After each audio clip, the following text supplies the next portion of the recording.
Так, добрый вечер, всем привет, здравствуйте. Вроцлав на связи, меня зовут пан Роман.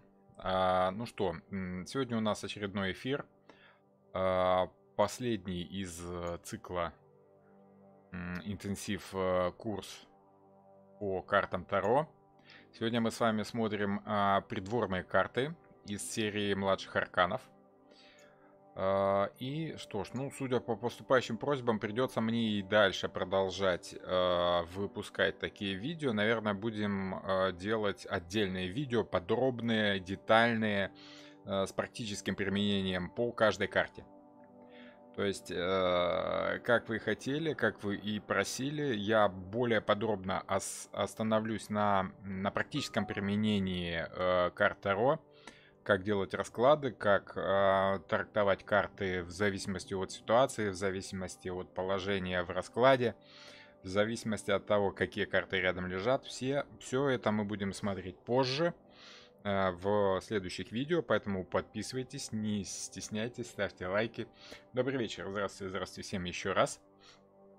Так, ну что ж, те, кто впервые на канале, я ставлю в известность, что есть видео предыдущие, да, можно посмотреть по плейлисту на моем канале о старших арканах, можно узнать то, что вам интересно, о младших, по каждой из стихий, по каждой из мастей карт Таро.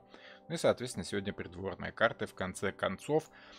Самая сложная для некоторых тема, хотя для меня она видится очень простой, если понимать один очень простой принцип по тому, как организуются эти карты, собственно, в колоде.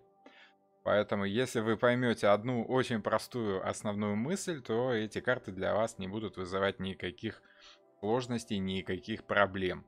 Особенно если вы разделите со мной взгляд на карты Таро, который состоит в том, что карты нужно не столько понимать головой, хотя, конечно, знание — это сила, сколько чувствовать.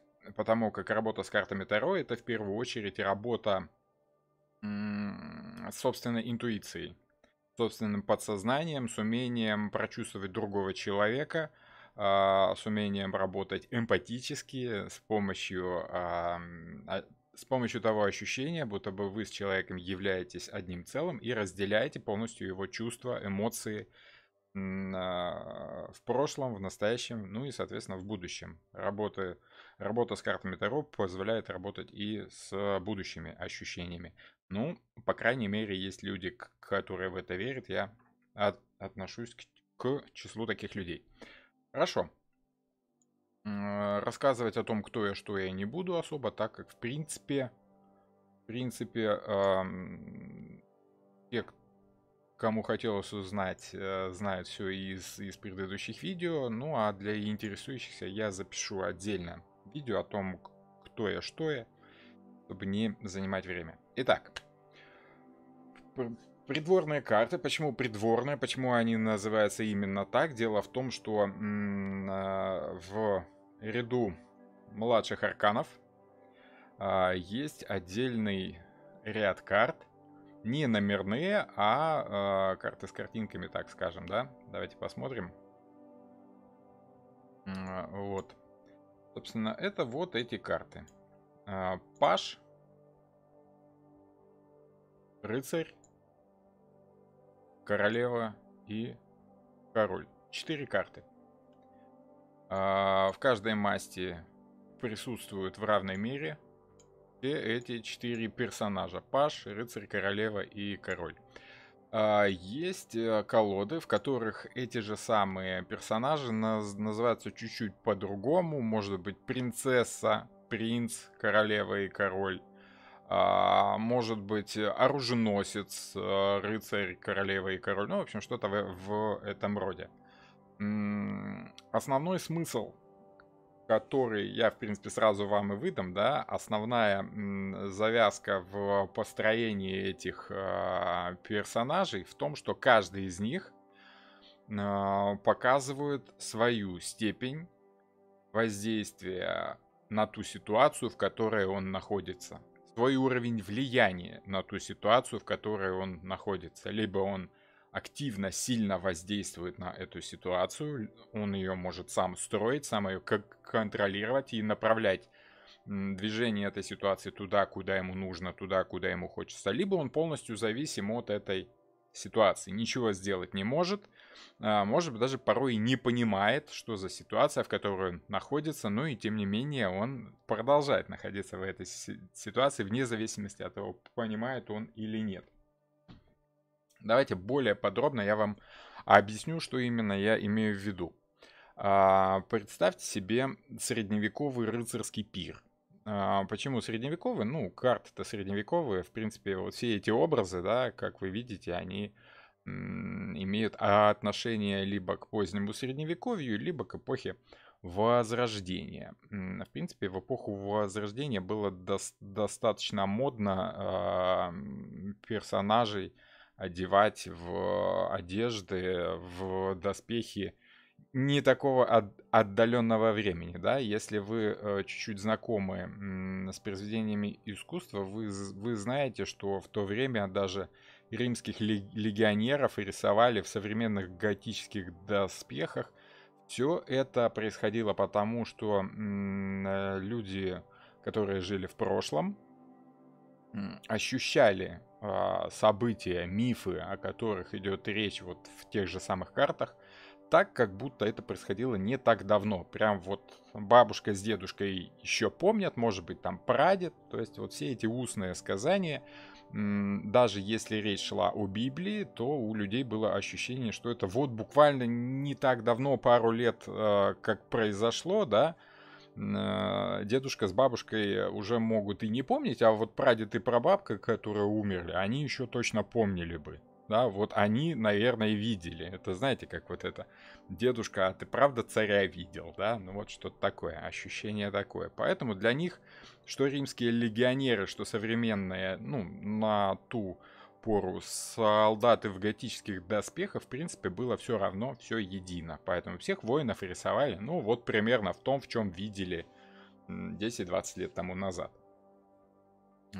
Собственно, рыцарский пир, да, это вполне себе определенная ситуация, в которой есть действующие лица. Прислуга, которая разносит блюда. Да, наверное, нужно было тут повесить какую-то картинку с рыцарским пиром, но, в принципе, я думаю, вы и так можете это себе представить. Прислуга, которая носит блюда, подливает вино пирующим. Собственно, придворные, да, то есть рыцари, бароны, князья и прочие рыцари. В принципе, это придворные, это и были военными людьми, которые добились определенного богатства с помощью своей силы, влиятельности и воинского умения, так скажем, да, поэтому можно их считать рыцарями. Да и проще говоря, все эти бароны, все эти графья и другие придворные должности, так скажем, да, все они имеют своим происхождением воинские звания, скажем так. Просто особо успешным, особо смелым, честным воинам, да, выдавалось в награду земля с замком, либо они там сами строили замок. То есть они становились такими помещиками, которые в любой момент могли стать под копье, могли собрать свое маленькое войско и пойти помогать королю воевать. Итак, мы с вами имеем на этом рыцарском пиру прислугу, мы с вами имеем рыцарей, да, графы, бароны. Мы с вами имеем короля и королеву, которые восседают в главе всего этого пиршества и являются хозяевами всей этой ситуации. Они управляют этой ситуацией. Давайте начнем, наверное, все-таки с пажей. Кто такие пажи? Это слуги. И тут не важно, оруженосец это, да, держит ли он в руках меч, либо так, как так, вот так, да, держит ли он в руках меч, либо это просто слуга, который помогает своему хозяину. У всех у них есть одна очень простая особенность. Они не могут выбирать, как им нужно действовать в этой ситуации. Что и как делать, они знают. Им сказали, делай то-то, они хорошо знают, как это нужно сделать. Если им приказали помочь одеть доспех господину, они хорошо знают, где какой ремешок нужно затянуть потуже, как почистить оружие, как помочь своему сюзерену влезть на коня, как ему помочь лучшим образом. В таком случае карта приобретает такой очень простой смысл.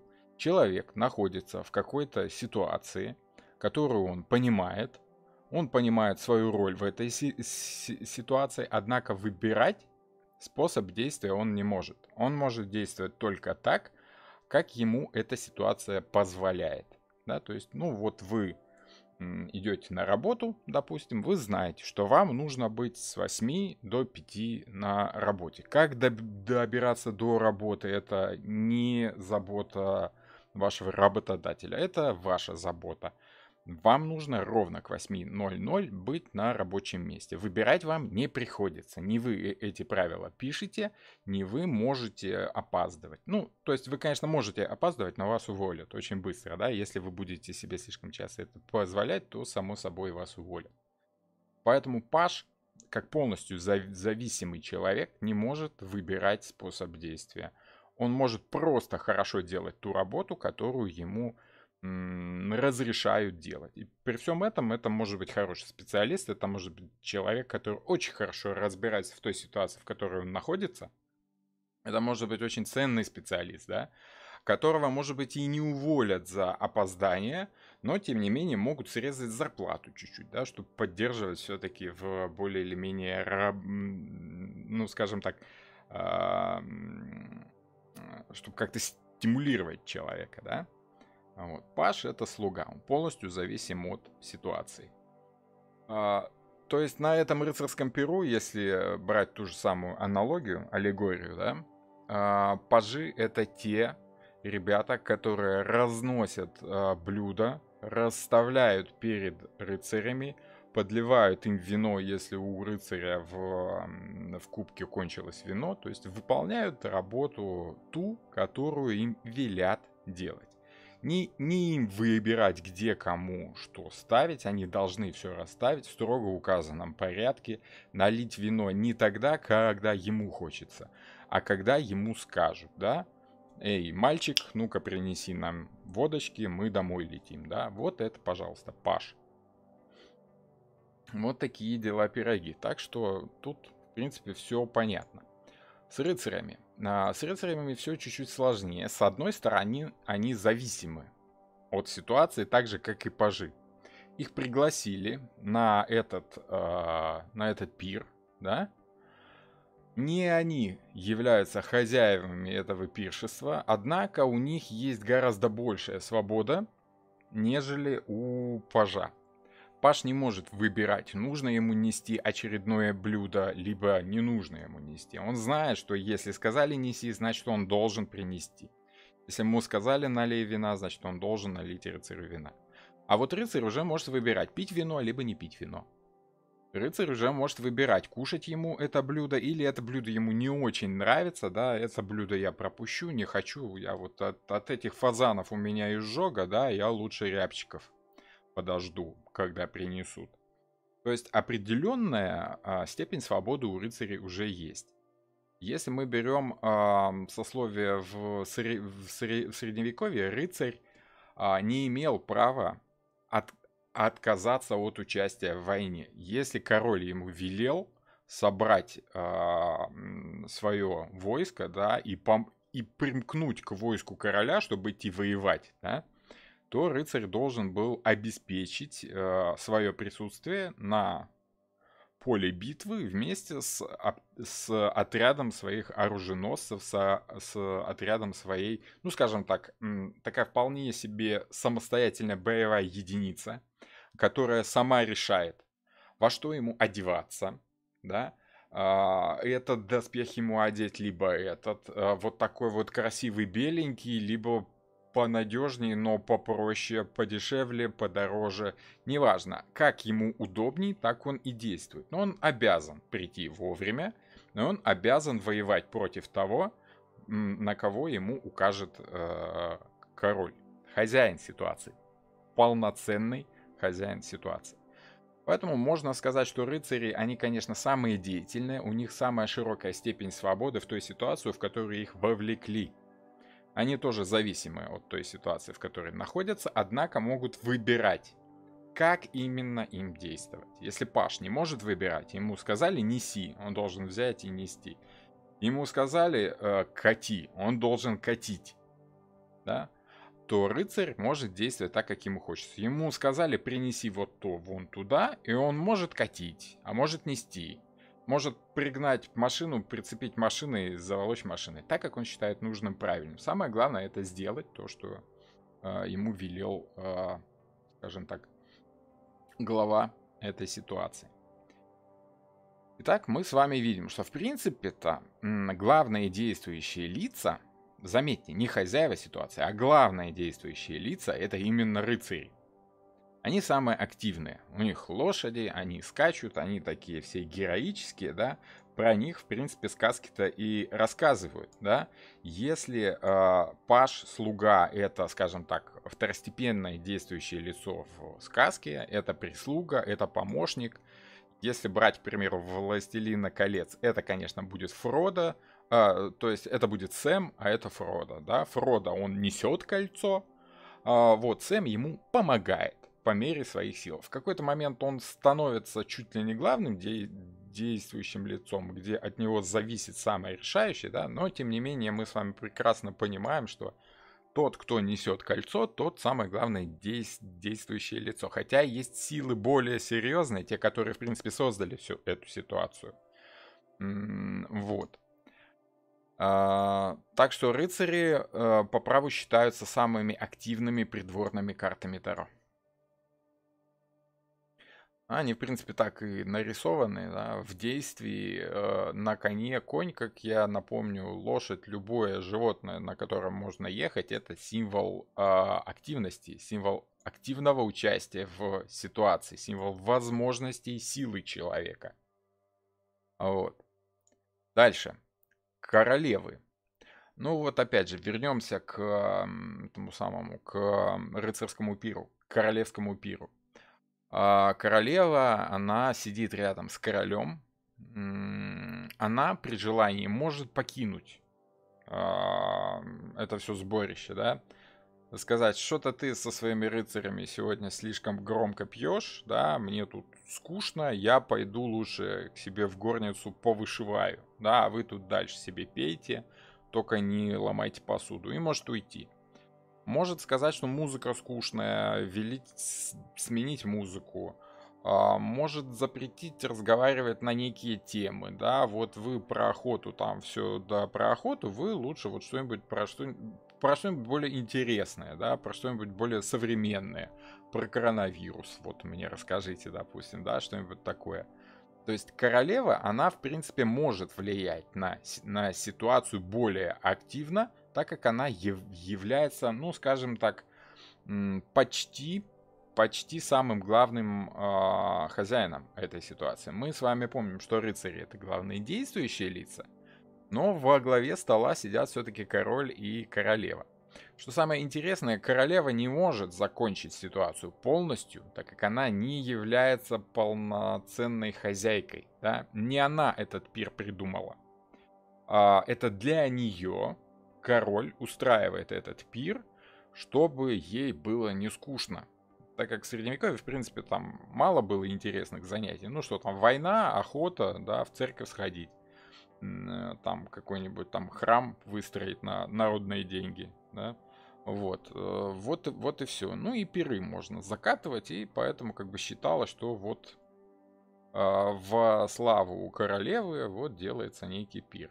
Само собой, что король это полноценный и полновластный хозяин этой ситуации. Он всех созвал, согнал всех этих рыцарей и сказал: так, вам хочется, не хочется? Сегодня у нас пир, корпоративчик, да, поэтому вот сегодня будем отдыхать, ребята. И вот ребятам приходится приходить и отдыхать. В чем разница между королем и королевой? Вроде бы и там царствующая особа, и там корона. Однако королева, она все-таки не может выбирать, быть этой ситуацией либо нет. Она, скажем так, может в какой-то момент перехватить управление над ситуацией и повернуть ее в нужную себе сторону. То есть она воздействует на ситуацию таким образом, что может извлечь из этого некую выгоду для себя лично.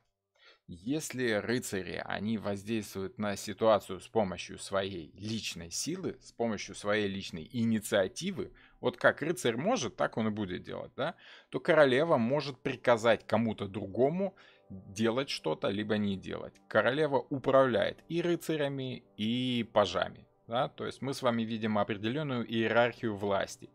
Пажи, слуги, оруженосцы, рыцари, далее королева, которая рулит всем этим, ну и, соответственно, у нас остается король, полновластный хозяин этой ситуации. Вот почему король главный, да? Ну, потому что, извините, все-таки карты средневековые. Само собой, сейчас у нас времена эмансипации и феминизации, да, но вот в средние века считалось, что вообще самый главный мужчина, да. В принципе, если мы смотрим на те ситуации, которые развиваются у нас в жизни сейчас, то не так уж много изменилось даже с пещерных времен. Женщина сидит у костра в пещере, жарит мамонтов, мужчина рядом лежит, спит, как это, наелся и спит, да. Вот. Но женщина видит, что мамонты кончились, нужно где-то взять свежих мамонтов, идти наружу страшно, так как женщина слабая, не приспособлена особо для охоты, поэтому она пинает мужчину и начинает его пилить, что вот ты бездельник, у нас мамонты кончились, а вот, между прочим, у Сидоровых полный холодильник этих мамонтов. Вот ты бы мог тоже, как Сидоров, сходить на охоту и принести свежего мамонта. И вот этот мужчина, который самый сильный, да, он хозяин ситуации, он хозяин всей этой пещеры, он хозяин этой женщины, этих детей, что вот тут барахтаются, да, вот, он вынужден делать то, чего хочет женщина, так как он понимает, что женщина хочет наладить ситуацию как можно лучше, извлечь максимум пользы из того, что есть. Вот есть мужчина, сильный, нужно его пристроить к делу, правильно пнуть так, чтобы он сходил и принес свежего мамонта. Как-то улучшить ситуацию для всех. И для рыцарей, и для пажей, и для самого этого короля. То есть повоздействовать на ситуацию как бы изнутри. Очень хорошая аналогия с королевами. Это, к примеру, если брать бизнес, да, это как это старший, главный, вот, главный бухгалтер, да. Главный бухгалтер это тот, кто заведует, скажем так, запасами, ресурсами, базой предприятия, да. Владелец, хозяин, генеральный директор, это, конечно, король.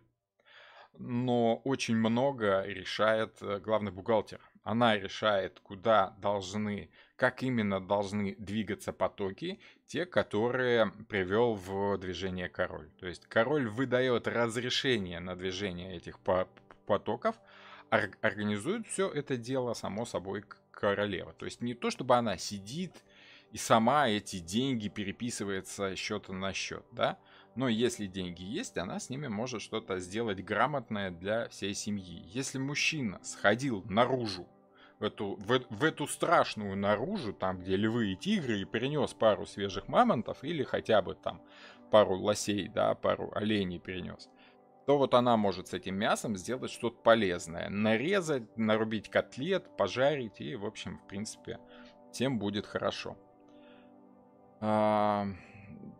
Но король имеет право выбирать, идти в эту наружу или не идти. Дома сидеть и будет вся семья голодать, если мужчина не хочет идти на охоту. Если король решил, что пир будет длиться до полуночи, пир будет длиться до полуночи, даже если все уже не в силах, даже если все уже падают под столы и засыпают.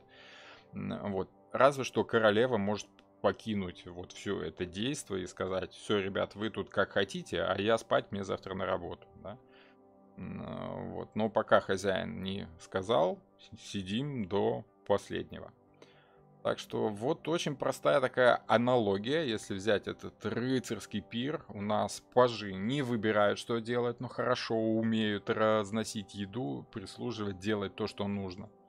Рыцари хорошо умеют кушать, пить, отдыхать, да, и выбирать, буду я это пить или не буду, буду я это есть или не буду. Они уже как бы решают для себя, имеют личную инициативу, вот, за которую, кстати, им очень часто прилетает, да. Королева — это хозяйка ситуации, которая, в принципе, может самоустраниться от этой ситуации, если она перестает ее устраивать, однако она извлекает из этой ситуации пользу, как для себя, так и для всех участников этой ситуации. Ну и король, он все это дело организовал, он все это дело придумал, он все это дело запустил, сказал, что вот, ребята, это наше. Это мы будем делать, хочется вам это, либо не хочется. Теперь, ну, я думаю, что, в принципе, если вы возьмете любого человека в любой ситуации, он может понимать, ну, давайте так, вот есть у нас номерные карты, да? Это некая ситуация, которую человек проходит от самого начала до самого конца, да? Напомню, ну вот, к примеру, есть у него некое желание, он понимает, что это желание отличается от того, что у него было раньше по двойке, ощущает разницу и понимает, что нужно изменить себе, чтобы продвинуться дальше по этой ситуации. Как себя изменить, чтобы добиться чего-то большего. Если у него это получилось, он пытается повторить эти же самые действия, чтобы иметь более или менее постоянный результат. Если он понимает, что этот постоянный результат нуждается в увеличении, он пытается улучшить свою ситуацию до той меры, чтобы она его начала устраивать так, чтобы это можно было показать другим людям, да. То есть мало того, что ты доказал себе что-то хорошее, ты должен это же доказать и людям. Впоследствии ты свою точку зрения по семерочке должен защищать от нападок. Причем делать по восьмерке это достаточно быстро, динамично, ну скажем так, вовремя. Нужно успевать. По девятке рано или поздно человек понимает, что наращивать темп и все время улучшаться, все время улучшать и улучшать ситуацию нельзя. Рано или поздно придется остановиться, и таким образом он начинает чувствовать порог своих возможностей, и в конце концов приходит к десятке, к пониманию своей меры. Вот это я могу сделать, все. Дальше я уже лезть не буду. То есть человек справляется со своей ситуацией через признание сильных, слабых сторон себя. Таким образом, если он проходит десятку, если он видит все свои возможности, что такое 10? Это ощущение края, ощущение своей максимальной возможности, максимум своих желаний, максимум своих сил, максимум своей энергии.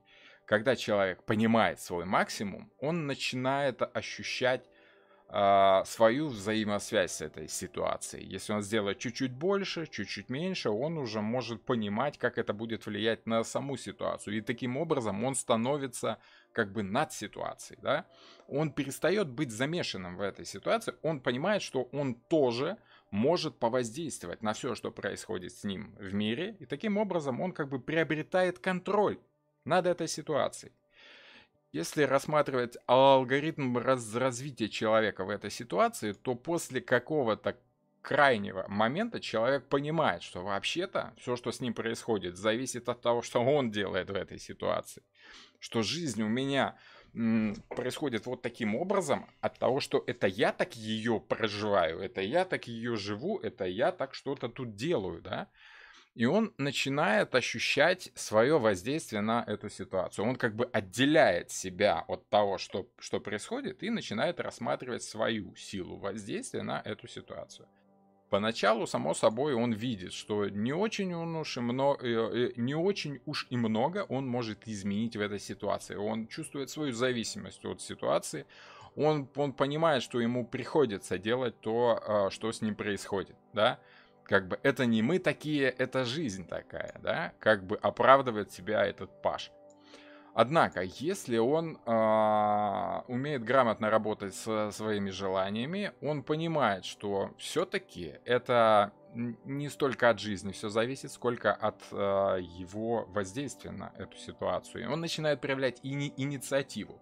Он уже не плывет по течению, грамотно подруливая в нужную сторону, как это делает Паш, он уже начинает активно бороться за свое существование. Он берет инициативу в свои собственные руки и пытается придать этой ситуации какой-то новый импульс, уже личный от себя, проявить инициативу.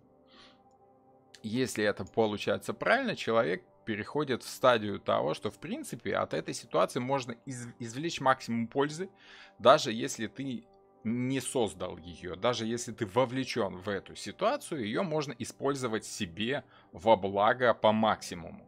И если у человека получается это особенно хорошо, он понимает, что в принципе, раз у меня все так хорошо получается, раз я такой ловкий главный бухгалтер, отчего бы мне не стать главным вообще? Зачем мне нужен хозяин, если я сам могу хорошо работать, да? То есть человек становится хозяином своего собственного положения, хозяином своей собственной ситуации. Он решает, что все, хватит там работать на дядю, я дорос, в принципе, до ощущения себя как личности, которая, в принципе, может сделать все, что хочет, все, что угодно. Если брать рабочие ситуации, да, пажи, рыцари, королевы и короли, само собой, пажи — это младшие научные сотрудники, это рабочий персонал, это те, кого очень легко заменить. Это порой ценные сотрудники, которые очень ловко умеют крутить гайки, да, но крутят их только там, где им скажешь. Рыцари — это, скажем так, менеджеры среднего звена, те, которые хорошо знают, как вообще можно эти гайки крутить и обладают некой инициативой. Это каста, скажем так, узких специалистов, которые могут уже немного подруливать вот тем основным составом, да. То есть это бригадиры, это мастера на участках и прочее, прочее. Если пажи это просто рабочие, да, то рыцари это, ну, скажем так, следующее звено. Младший, ну, как не младший научный сотрудник, уже может быть старший научный сотрудник, да, уже он может что-то как бы сам придумать, уже он может общаться с королем, с королевой напрямую. Он получает от них указания и распространяет на уровень ниже до, скажем так, рабочего сословия. Королева это, ну, скажем так, все те, кто сидят в бухгалтерии, да, и якобы там просто бумажки перекладывают, как считают работяги, да. Если вы где-нибудь работали на производственном предприятии, всегда есть, вот, собственно, работяги, мастера и бригадиры, и вот те, кто перекладывают бумажки и целыми днями просиживают задницы в бухгалтерии, да, это вот те самые, ну как сказать, это не обслуживающий персонал ни разу, это не начальники, но они решают, как все будет двигаться дальше в производстве, да. Это, скажем так, основная мозговая прослойка, да, это те, кто решает, как и что мы будем делать дальше. Ну и король — это генеральный директор, это руководство, это замы, да, те, которые в принципе решают, как все будет идти и двигаться дальше по ниспадающей. Так что я думаю, тут опять же аналогии ясны, понятны. Семья. Если взять семью, да, от чего считается, что пажи очень часто это либо к беременности, либо к каким-то проблемам с детьми. Дело в том, что пажи, в принципе, ну, смотрите, паж это полностью зависимый от ситуации человека. Берем масштаб семьи, это кто? Это дети, младшие. Причем вот те, которые еще даже, ну там в школу не ходят, либо в школу ходят, но как бы еще права голоса особо не имеют. То есть им просто нужно хорошо учиться и делать то, что мама с папой велят. просто проявить инициативу и увидеть, что в холодильнике там нет молока, и нет хлеба, да, и взять там какие-то свои карманные денежки, сбегать в магазин и купить хлеба и молока по личной инициативе, либо там для себя лично сбегать и купить себе мороженого, пажи еще не могут. Они еще слишком маленькие, да, они еще слишком зависимы от ситуации. А рыцари — это дети, которые постарше.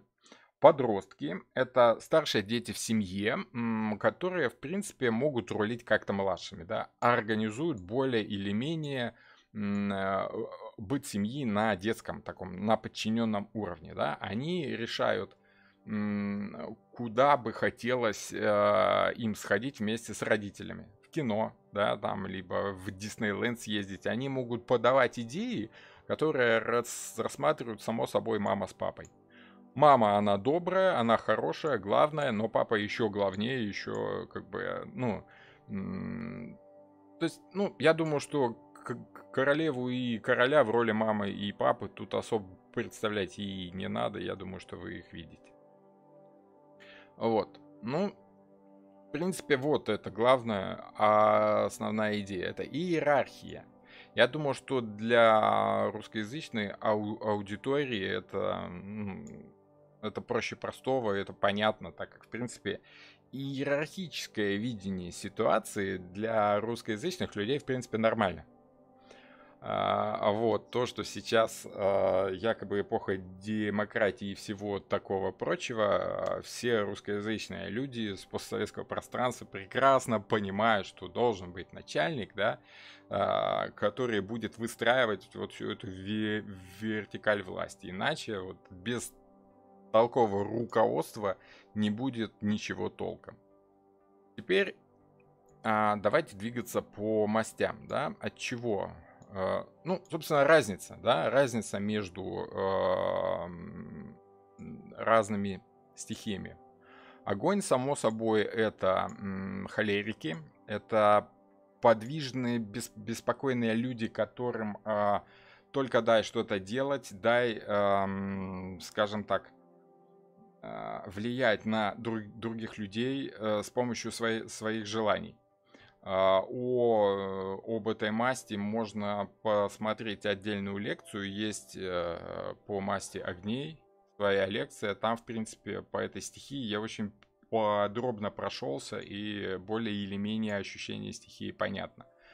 Был вопрос как-то, от чего в некоторых колодах считаются, что жезлы — это власть, сила, да, это воздух, а мечи — это огонь и как бы желание, да, потому что в принципе проявление желания, отстаивание своих желаний очень хорошо видно у этих самых, у воинов, да, у них, если воин что-то хочет, то он обязательно заставит тебя это сделать. Ну, так себе теория, по сути. Мысль о том, что огонь — это жезлы, очень ясна и понятна тем, что символ жезлов — это рост. Огонь постоянно движется, огонь все время растет. Плюс это символ заложенной внутри энергии. Да? Любые энергии, движение энергии — это в первую очередь огонь, передача от чего-то к чего-то, к чему-то, воздействие от большего к меньшему — это все стихия огня.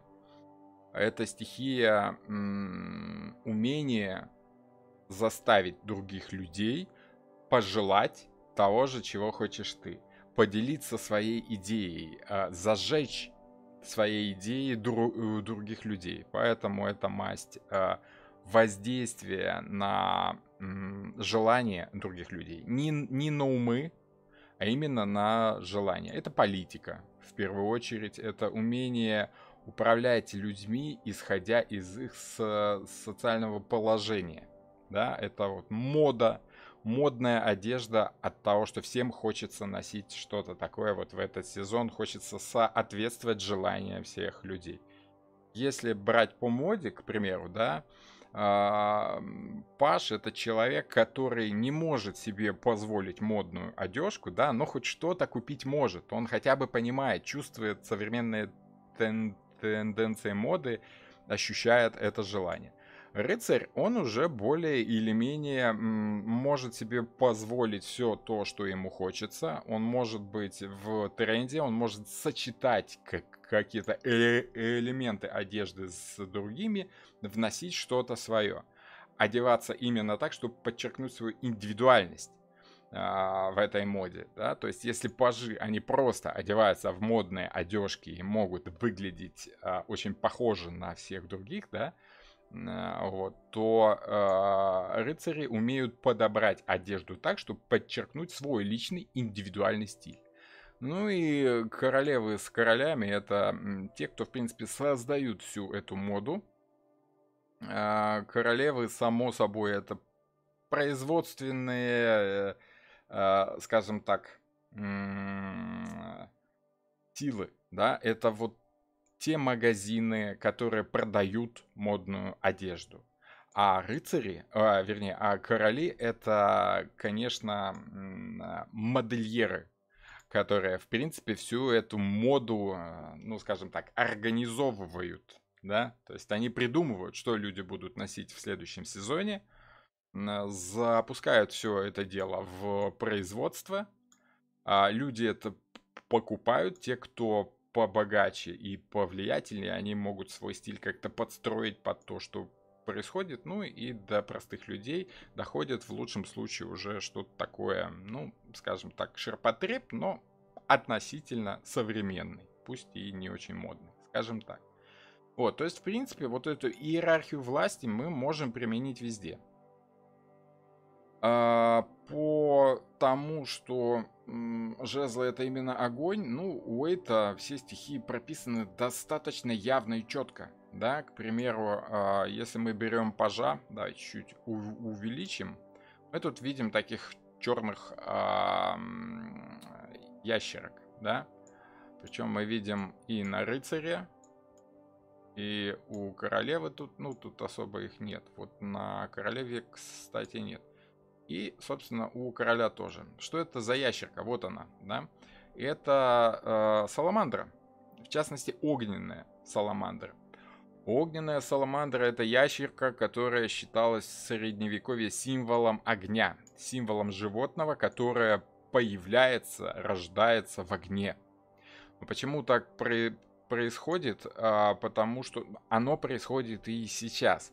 Может быть, для русскоязычных это не очень понятный, не очень привычный символ, так как распространены орел обитания этих ящерок, это вот юг Европы, запад Европы, юго-запад в Европы. Даже у нас в Польше они в основном на юго-западе распространены. Дальше уже там ближе к Беларуси их нет почти. Вот, крайне-крайне редко они бывают. Дело в том, что они рождаются в воде, конечно же. Вот, но очень любят влазить из воды и забираться в древесину, как это, в поломанные деревья, в бревна, которые лежат, да, они любят заползать внутрь и в этой мокрой древесине чувствуют себя очень хорошо. Если взять такую древесину, кинуть в костер, в огонь, либо в печку, ящерица становится жаркой, она выбегает из огня, удивляя и пугая всех. Ну, отсюда люди решили, что ага, раз эта штука из огня вот так вот вылезла, значит, она там родилась в огне. Ну, у средневековых людей, в принципе, как работало сознание, мы с вами примерно можем представить, да, что вижу, о том и пою. Поэтому считается, что саламандра, в частности огненная саламандра, это вот символ огня. Огонь это само собой желание, это умение заставить других людей признать свои желания, мои желания правильными, нужными, мои идеи могут зажигать людей, и люди будут делать то, что мне хочется то, что мне нужно. Это кредо политиков. Хороший политик, он не обязательно должен быть умным. Хороший политик, правильный политик, он должен быть убедительным, харизматичным. Да? Он может быть глупым, он может быть не очень честным, но основное свойство политика это убедительность. Это сделать так, чтобы люди за тобой пошли, чтобы люди тебе поверили.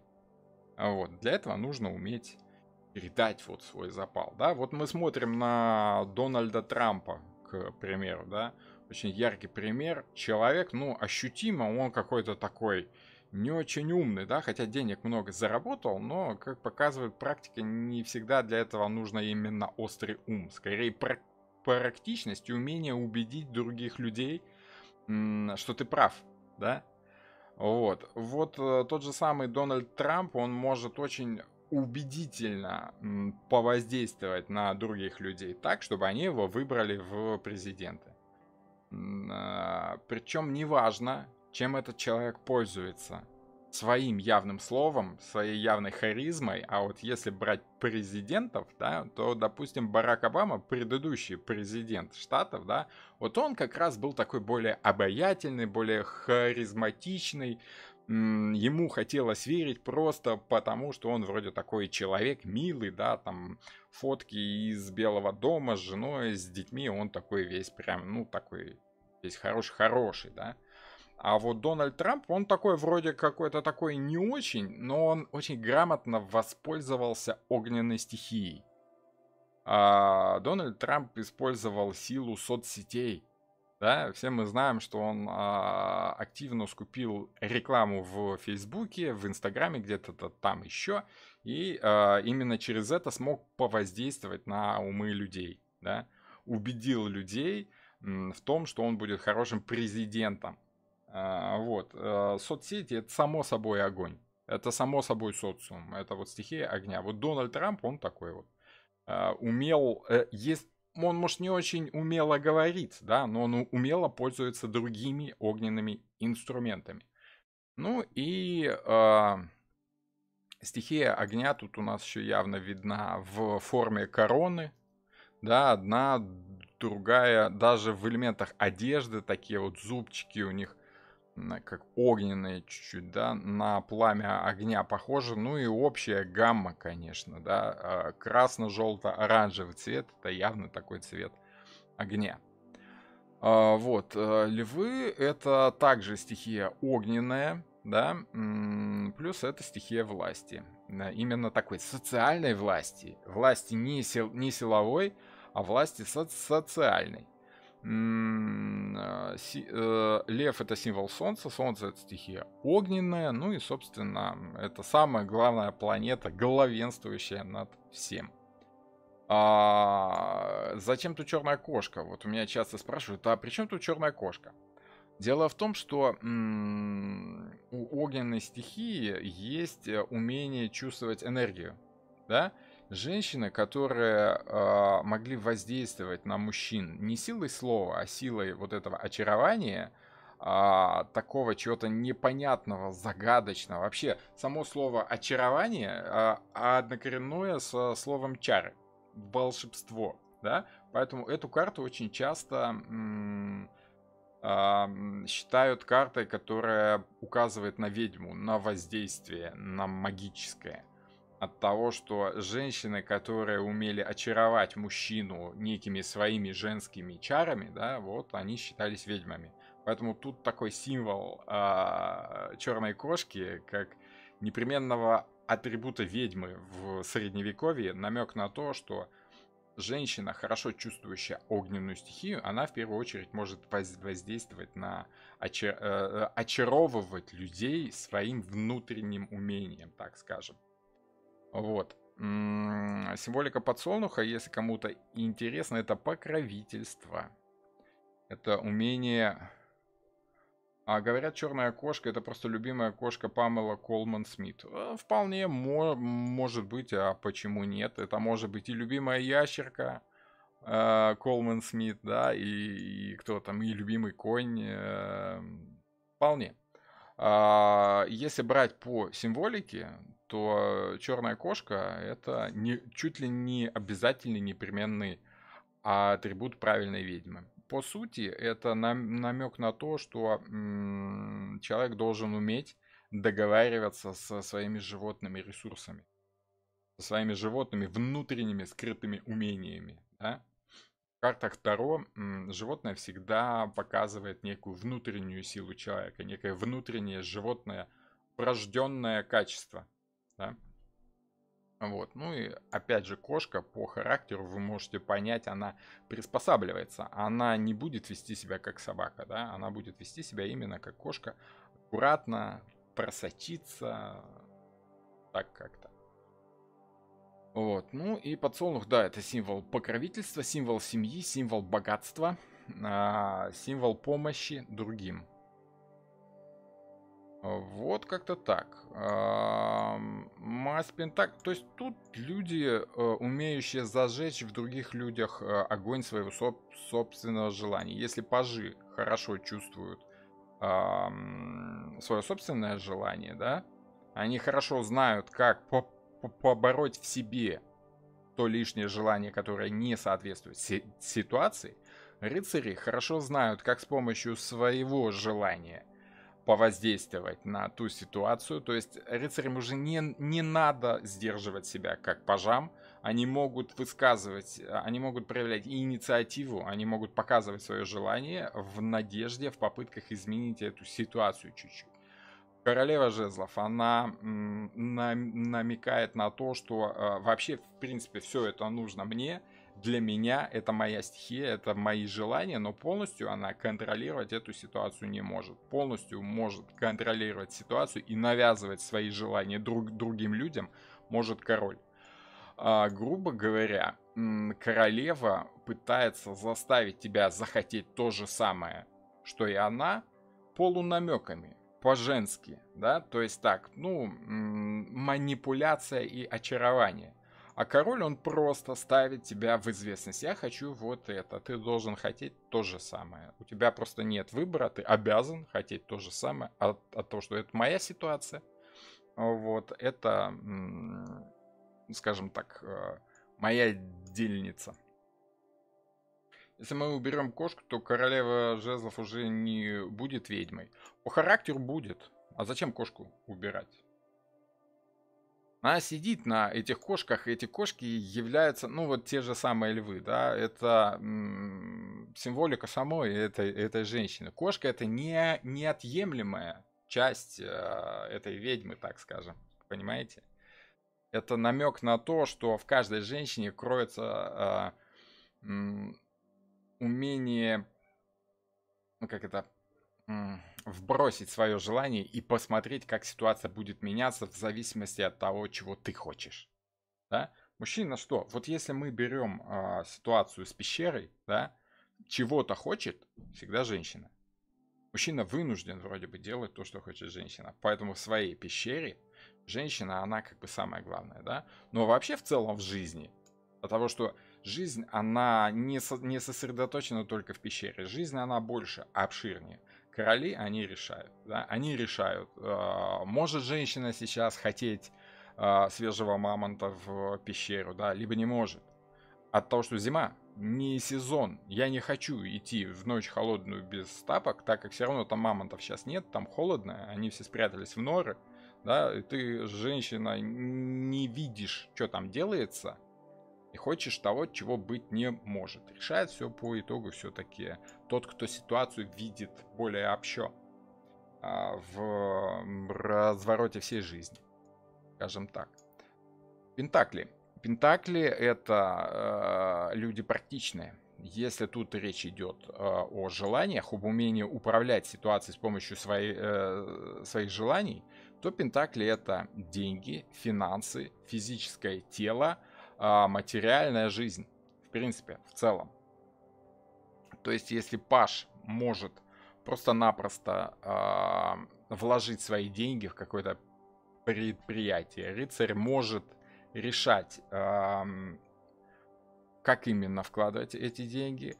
Королева может решать, может ли рыцарь вкладывать или не может. Ну и король вообще решает, надо ли все это дело делать. Давайте чуть более подробнее, чтобы было понятнее. Если мы берем, к примеру, ну, опять же, финансовую, да, самое распространенное, раз уж пентакли, денежки, пусть это будут финансы, да, заработок, пусть будет заработок, да. Паш получает столько денег, сколько ему платят. Он приходит на работу и говорит, я хочу работать у вас там, ну, я не знаю,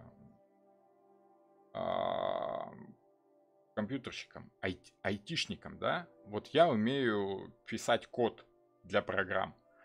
На него смотрят, ну, ты вроде понимаешь свое дело, хорошо, мы тебе будем платить $1000 в месяц. Вот. А он такой, может, я больше хочу, может, я 2 хочу. Извини, молодой пока, мы тебе дадим только 1000. Станешь более опытным, мы тебе будем платить больше. То есть Паш, он не может выбирать, сколько взять от ситуации. Он может взять от ситуации столько, сколько эта ситуация ему дает. Ни больше, ни меньше. То есть, что он может сделать хорошо? Это хорошо, правильно заработать деньги. Но вот размер этих денег он выбирать не может. Он может только выбирать быть в этой ситуации, либо уйти из этой ситуации, либо присутствовать в этой ситуации, либо, если ситуация его не устраивает, устраниться от этой ситуации. А рыцарь уже это, скажем так, более опытный человек, накопивший некий опыт, обладающий некими умениями более специфическими, плюс умеет проявить инициативу в какой-то момент. Это более ценный сотрудник, это тот, кто знает что-то ценное, да? Ему уже можно платить не столько, сколько вы платите просто пажу, просто исполнителю. Это человек, который за счет своего личного умения, своего личного качества может значительно улучшить выпускаемый продукт. Это человек, который может диктовать размер своей зарплаты в определенном, скажем так, масштабе. То есть он не может требовать $1 миллион и вертолет до западного Голливуда, да? Он может сказать, что-то вот раньше мне платили $1000 в месяц, а я хочу получать $3000 в месяц. Может быть, временами 5. Если вы не будете платить мне эти деньги, я уйду к конкурентам, да, и заработаю им там гораздо больше денег, чем вы тут мне не можете платить. То есть он уже обладает некой инициативой. Работодатель понимает, что этот человек ценный, обладает определенным опытом, который может цениться выше, нежели опыт простого исполнителя. Это тот, кто умеет работать уже не просто на уровне производства, но и на уровне определенных идей. Тот, кто может как-то улучшить ситуацию, внести предложение, да, давайте мы будем вот не по 3 пары сапог в день делать, а по 4 за счет того, что выстроим систему чуть-чуть получше, да, вот мы будем делать это вот так проще, да, и у нас будет больше продукта. То есть это ценный сотрудник, который может диктовать свою волю, свою инициативу уже руководящему составу. Руководящий состав — это король и королева. Они могут и не участвовать особо в деятельности, но они рулят всеми процессами. Королева просто использует ситуацию себе во благо и во благо всем окружающим. Она понимает, как работает вся фирма, и понимает, в какую сторону направить финансовые потоки так, чтобы эта фирма работала еще лучше. Это человек, который думает над тем, как не изменить в целом ситуацию, не закрыть, открыть фирму, а как улучшить работу фирмы на более глобальном уровне, да, как сделать так, чтобы работа фирмы приносила постоянно растущий доход. Причем тут важна фраза именно растущий, от того, что одно из основных полезных свойств как денег, так и вообще в финансовом мире, в материальном мире чего угодно, это ощущение увеличения определенного количества. Зайчик вот тут вот на этом плане, да, это символ плодовитости, это символ матери природы, которой важно расти, и увеличиваться в количестве постоянно. Это ее основное свойство. Вот. Ну и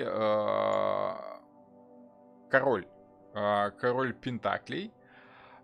Тут мы видим символ земной власти, да, вот этот, помните, скипетр и держава. Вот тут символ земного шарика.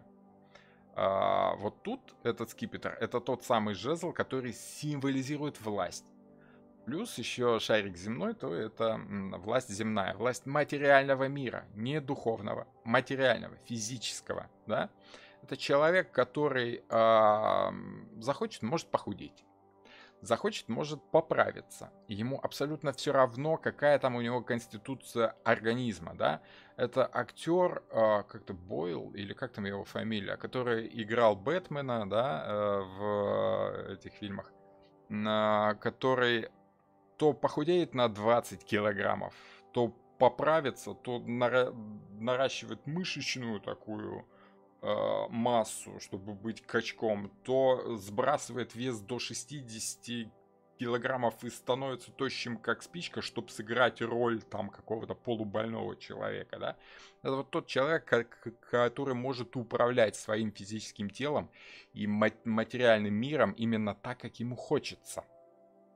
Если королева просто может сделать что-то хорошее из того, что у нее есть, да, вот есть женщины с такой более пышной фигурой, они могут придать этой фигуре такой вид, что любая фотомодель будет завидовать, да, и все мужики будут укладываться в штабеля. Она хорошо делает что угодно с тем, что она имеет, да, она может улучшить эффект от материального мира так, как ей хочется. А вот король может полностью изменить ту форму, в которой он ощущает себя, до той меры степени, которая ему нужна. Он полновластный хозяин ситуации, да. Еще раз, это главный бухгалтер и директор, да, то есть это хозяин денег и человек, который может эти деньги грамотно пустить в ход. Причем так, чтобы все это было по правилам и прочее, прочее. Говорят, что Паш это начинающий пользователь, а рыцарь это продвинутый пользователь. Да, что-то есть такое. Очень, очень хорошая аналогия, да. Начинающий пользователь и продвинутый пользователь. То есть Паш, он понимает, как бы, во что он вляпался, да. Это, скажем так, начинающий пользователь, который разумный, но еще не очень разобрался в том, что происходит. А рыцарь, он уже хорошо знает и как программку переустановить, и то, и все, и пятое, и десятое. Например, если мы берем карты Таро, да, то Паш это человек-новичок, который может купить колоду, да, и может работать по правилам. Он может хорошо изучить правила и хорошо чувствовать колоду именно по правилам. Работать так, как все работают. Рыцарь может работать колодой с той, которая ему нравится, и, в принципе, с любой колодой, но это уже больше свойство королевы, да? То есть рыцарь, в принципе, может решать, работать ему с этой колодой, либо нет, либо выбрать другую колоду. Паш может работать с той колодой, которую ему дали по правилам. Вот есть Уэйт, да, с его трактовками, с его формой, и он может работать хорошо по Уэйту. Рыцарь может, в принципе, выбирать между разными колодами, так как он уже более опытный, он знает, чувствует разницу между колодами, исходя из своего собственного опыта.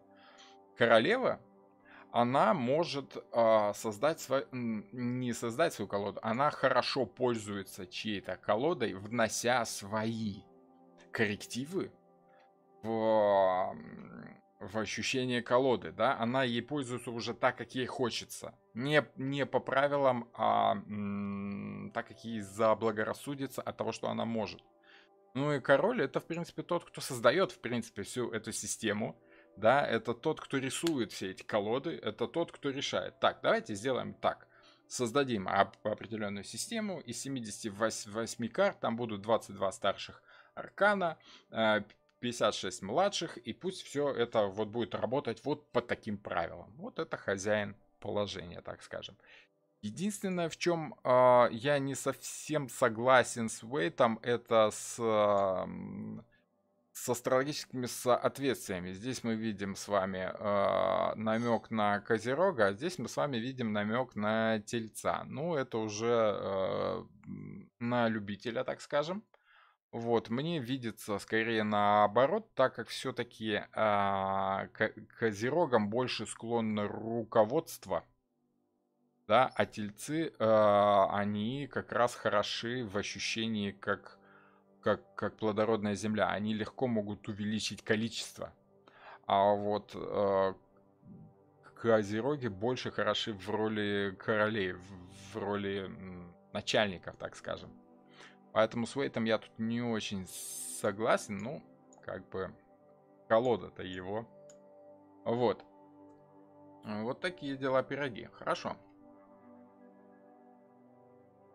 Двигаемся дальше. У нас мечи — это воины, сила, разум, логика. В первую очередь логика.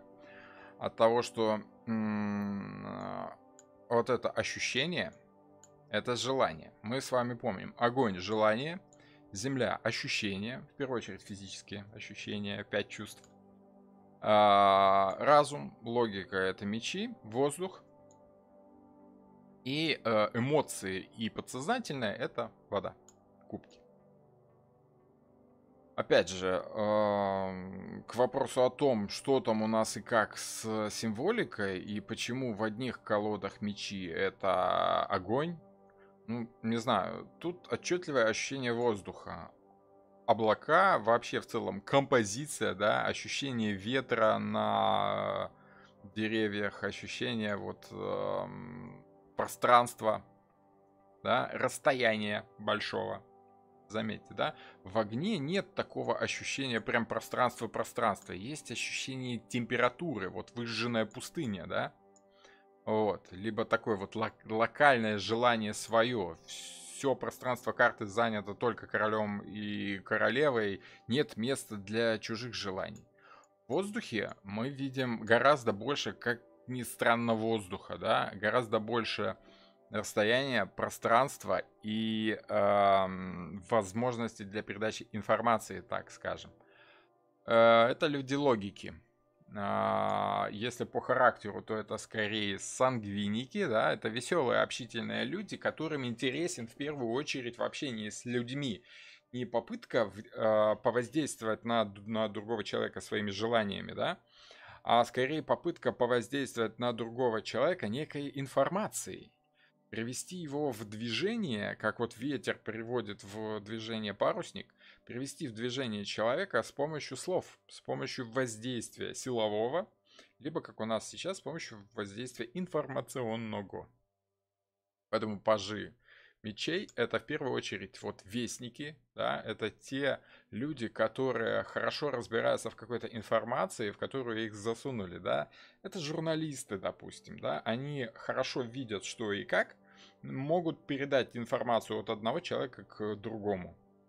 Это репортеры, в первую очередь, да, которые не особо выбирают, куда им ехать. Вот главный редактор сказал, что вот там у нас какие-то демонстрации и выступления недовольных самоизоляцией, да, и прочим таким. Ну-ка съезди, напиши репортаж. Поезжай, напиши репортаж. И вот этот репортер едет, снимает репортаж о том, о чем ему сказали. Выбирать лексику он не может.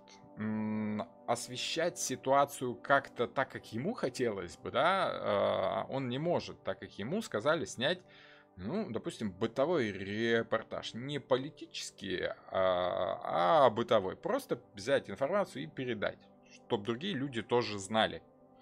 Вот, поэтому он особо выбирать не может. Рыцари — это, опять же, условно, репортеры, которые могут выбирать, какой информацией с человеком делиться, а какой нет. Потому что они хорошо знают себя, они хорошо знают, в каком стиле они сильны, хорошо умеют найти, докопаться до определенного, так скажем, корня проблемы. Да? Это узкоспециализированные, скажем так, мастера. Это Леонид Парфенов, который отлично снимает о политике, которая такая вот общебытовая политика, да. Вот у него есть своя ниша, все мы знаем, в чем силен Леонид Парфенов, да. Вот его этот цикл, да, вот, вот это что-то такое, что уже носит оттенок творчества самой личности, которая передает тебе эту информацию. Только от того, что рыцари имеют право проявлять инициативу.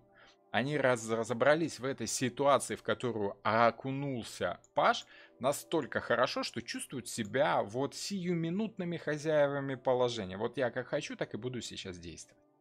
Да? Вот, по аналогии, опять же, это оруженосец, это рыцарь, который решает, мы будем атаковать вон тех, либо вон тех противников, да, напротив нас. Так как, может быть, он лучше владеет этим способом войны, либо этим. Королева это, скажем так, это можно сказать, что не то чтобы главный редактор, это человек, который с чем бы найти аналогию, да? Допустим, пусть это будет выпускающий редактор, да? Тот, кто подготавливает, обрабатывает информацию таким образом, чтобы подать ее под нужным соусом, под нужным ракурсом, да? Осветить события таким образом, чтобы люди поняли это именно с той точки зрения, которая ей нужна, ей важна. Она не может создать ситуацию, да? Она не является законодателем мод и не оказывает влияния на происходящее событие. Она освещает эти события определенным образом, выгодным, удобным ей. Вот. А вот влияет на все это дело с помощью своих слов, с помощью той информации, которую он передает, это король. Это тот, кто собирает пресс-конференцию для того, чтобы создать инфоповод, да, вот я решил, что будет так. Вот вам моя информация, да, вот я выступлю с обращением к избирателям, да, хотите, не хотите, будете слушать, да, и понимать вы меня будете именно так, как я вам это велю понимать. Вот я сказал так, значит будет так. Вот. Вот что-то в общем примерно так. Если брать по аналогии с управлением, да, это Паш человек, который ничего не может решать, что и как, он решает только, как обработать ту информацию, которая к нему пришла. А рыцарь мечей — это человек, который может с этой информацией сделать уже что-то более интересное, более индивидуальное, да, внести свою лепту в обработку этой инфы. Королева мечей — это человек, который, в принципе, заставляет других людей поверить в свою точку зрения, так скажем, переиначивает всю эту информацию так, чтобы человек понял выгодным для нее способом. Ну и таким образом повоздействовать на этого человека. Что мы делаем с помощью информации? С помощью информации мы воздействуем на других людей. Не будем в них желания, да, а скорее заставляем их действовать определенным образом. Да? И король мечей — это человек, тот, кто в принципе создает всю эту информацию. Ему нет нужды поворачивать эту информацию нам именно вот нужным боком. Он просто лепит эту информацию так, чтобы она сразу была для него удобной. Да? Он отдает прямые указания.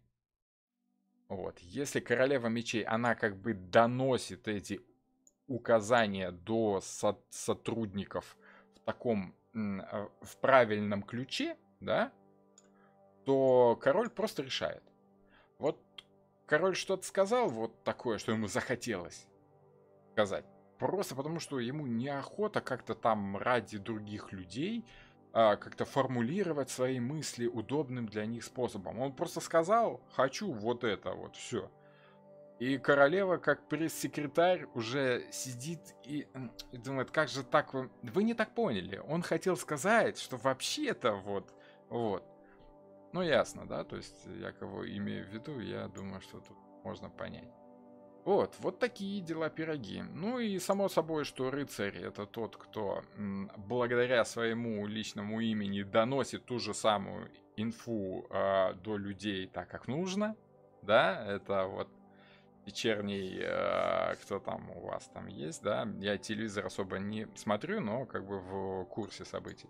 Ну и это просто репортеры, те, кто доносят до нас вот уже этот брендированный контент, собственно, напрямую, да, либо потребляют этот брендированный контент так, как есть. Вот, думаю, аналогия ясна. Еще раз, в первую очередь, я даю не точные понятия карт, да, не точные значения карт, я даю ощущения карт, чтобы вы прониклись духом стихии и как-то поняли, как взаимодействуют вот эти придворные карты именно внутри своих стихий. А, По поводу того, что это воздух, да, символика воздуха. Ну, понятно, тут птички, птички-бабочки, рваные, а облака это более активная карта, да. Тут такой воздух, просто есть ощущение воздуха в паже, да. В рыцаре есть ощущение движущегося воздуха, такого порывистого, да, рваные облака, развивающиеся грива лошади. Тут в основном воздух, который присутствует, дует в ту сторону, в которую нужно, да, вот в ту сторону, значит в ту сторону. Опять же, тут намек на весы, на справедливость, на силу закона, на силу слова, данного, обещанного слова. То есть слово, оно воздействует на человека ничуть не хуже, чем меч.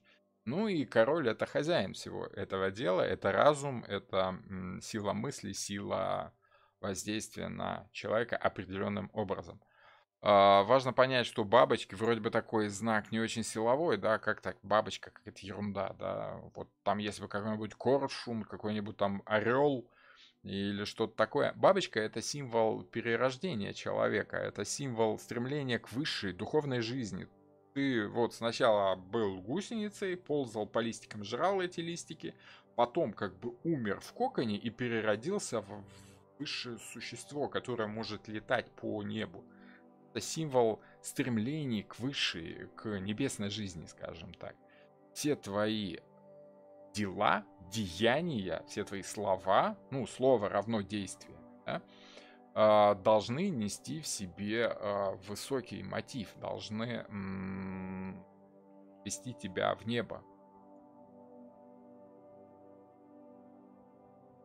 Расскажите про астрологические соответствия с мастями.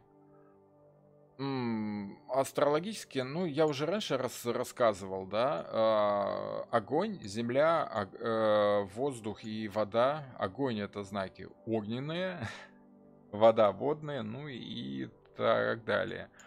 Хорошо, огонь это в первую очередь Овен, Лев и Стрелец. Все они хороши в проявлении своих собственных желаний. Овен чувствует свое собственное желание хорошо. Лев хорошо чувствует желание семьи, близкого круга. Стрелец хорошо работает уже с желаниями других людей. Это политики. Это вот Ленин с броневика, да, он вещает, что вот там хорошо, я точно знаю, я хочу этого, и вы должны проникнуться моим желанием. И все проникаются, да. Земля это тельцы, девы и козероги.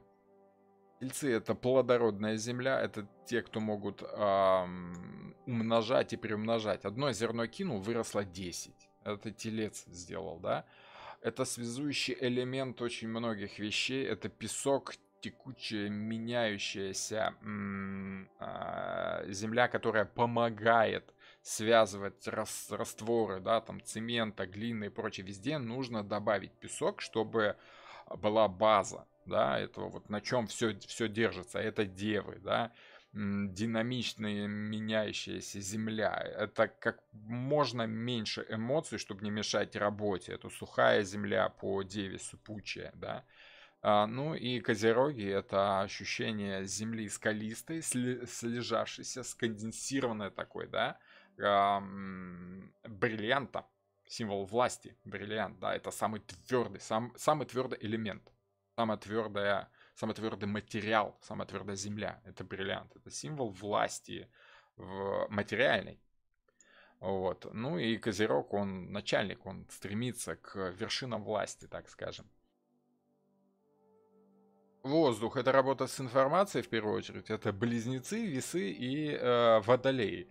Близнецы очень хороши, кстати, в журналистике, а в публицистике очень хороши в коротких рассказах, где раз нужно по верхам, быстренько. Это работа с языками, с иностранными языками. Это передача информации через что-то, с помощью речи, с помощью письма, с помощью современных средств. Весы очень хороши в обработке информации чужой, они хорошие критики, они хорошие критики искусства, да, они хорошо видят идеи и работают с этими идеями, чужими идеями, допустим, да. Это юристы очень хорошие, которые хорошо могут понять причину твоей проблемы и помочь решить эту проблему определенным способом. Ну и водолеи — это люди-генераторы идей, которые берут идеи где-то там, где-то сверху, инсайтом им приходит эта инфа, и они делятся этой информацией с другими людьми, находясь над ситуацией где-то в воздухе. Это как Никола Тесла, который придумывал свои идеи, просто гуляя на свежем воздухе, они ему сыпались в виде инсайтов в голову, и он рисовал на песке тут же вот эти схемы, чтобы не забыть, да, ну вот эти сумасшедшие, полусумасшедшие ученые Илоны Маски, которые зарождают идею, да, и пытаются принести ее людям, воздействуя на широкий круг, да, на водолей, да. Ну и водные. Водные — это, конечно, раки, скорпионы и рыбы. Люди, хорошо чувствующие эмоции другого человека.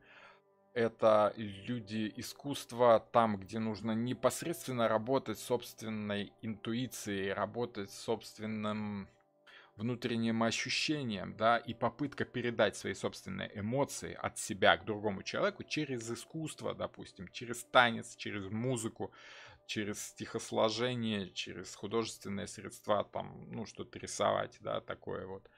К примеру, вот Паш очень хорош, Паш воды, он очень хорош в понимании своих собственных эмоций. Вот он видит эту рыбку, он смотрит на эту рыбку, он понимает свои собственные эмоции, он делает для себя что-то.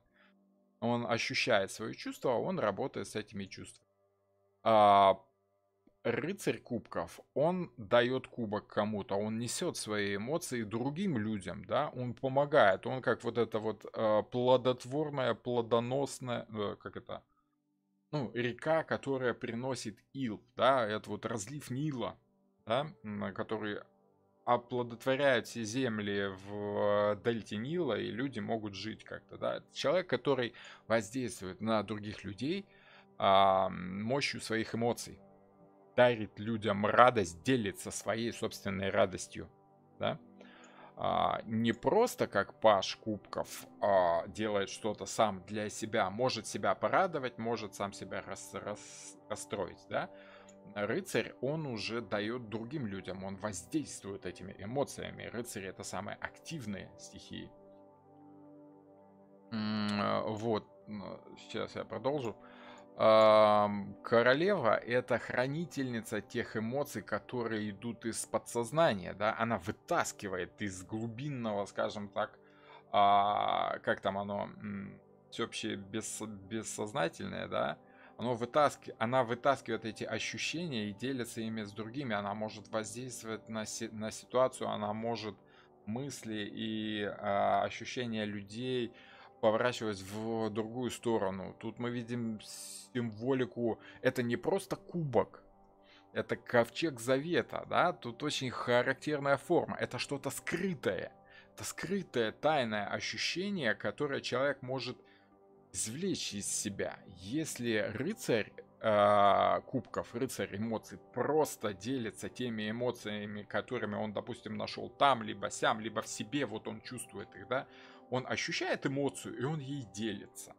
Вот королева кубков, она может зародить в себе эту эмоцию, вытащить из подсознания эту эмоцию, скажем так, не просто взять где-то на стороне, как рыцарь, да, работать с чужими идеями, с чужими настроениями.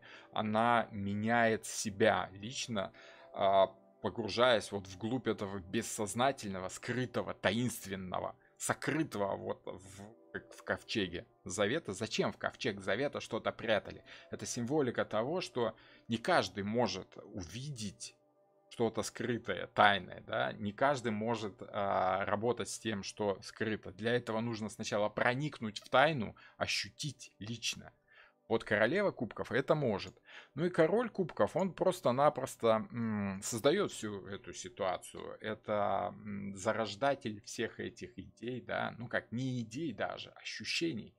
Это тот, кто направляет чуть ли не все человечество. Это Лев Толстой, который пишет гениальное творение, которое, скажем так, воздействует на эмоциональный фон целого поколения. Да? Это Махатма Ганди, который, в принципе, силой своих чувств может менять направление движения всего человечества. Да? Это Папа Римский, который дает новый толчок религии в другую сторону своими буллами, да, своими правильными действиями и прочее, прочее. Тут мы с вами видим все-таки опять ту же самую иерархию работы с эмоциями.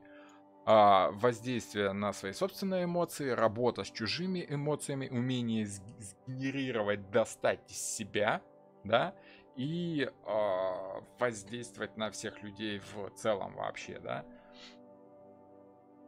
Так, вопросики интересные, Анастасия Бакшеева. В принципе, логика Уэйта по королеве и королю Пентакли понятна. Козерог — это знак, где экзальтирует Марс. Ага, то есть знак завершения дел. А королева Пентакли — это хозяйка, она завершает дела. Ну, может быть и так. Еще раз,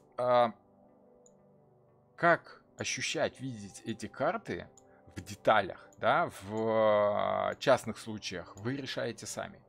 Если вам ближе трактовка такая, то она все равно будет укладываться в ощущение этой иерархии. Как вы будете ее укладывать в ощущение, это уже ваше дело. Если вам нравится так, если вы видите это воздействие Марса, окей, хорошо. Если это работает, ну, значит, это хороший способ. Телец, экзальтация Луны — это знак зарабатывания денег и комфорта. Король Пентакли как раз отвечает за мужчину при деньгах. Ну, смотрите, Телец в первую очередь это не только и не столько экзальтация Луны, сколько прямой намек на Венеру. А Венера — это увеличение количества. А Телец — это плодородная земля. Это вот и есть та самая кормящая мать, да, которая любит своих детей просто потому, что ну, она может, да.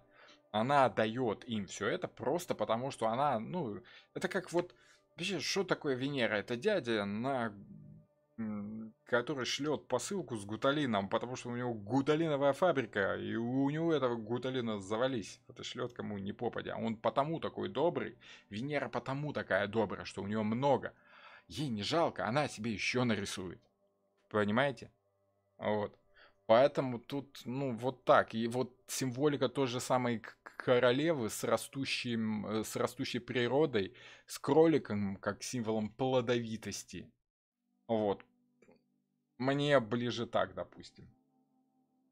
Я знаю на собственном опыте, а также слышал от других тарологов, что королева Пентакли выпадает как жена на вопрос отношений, а жена как раз проверяет завершение всех дел и вертит шеей мужа. Жена много чего делает, она может как угодно и завершать, она может и начинать дела мужа, да? То есть, в принципе, муж может что-то делать, потому что жена чего-то хочет. Понимаете? И вообще, мужчины зачем что-то делают? Для себя самих? Ну, такое себе. В принципе, все, что делается мужчинами, оно делается ради женщин. Все это знают, и никто с этим особо не спорит. На собственном опыте можно массу любых примеров, все что угодно можно встроить в ту систему, которая для вас удобна, для вас логична и работает у вас лично. Поэтому я всегда и всем говорю, что вы прочувствуете саму систему, если какие-то крючочки не цепляются за ваши ощущения, ну зацепите за какие-то другие. Система будет работать все равно. Тут все зависит именно от вашего опыта.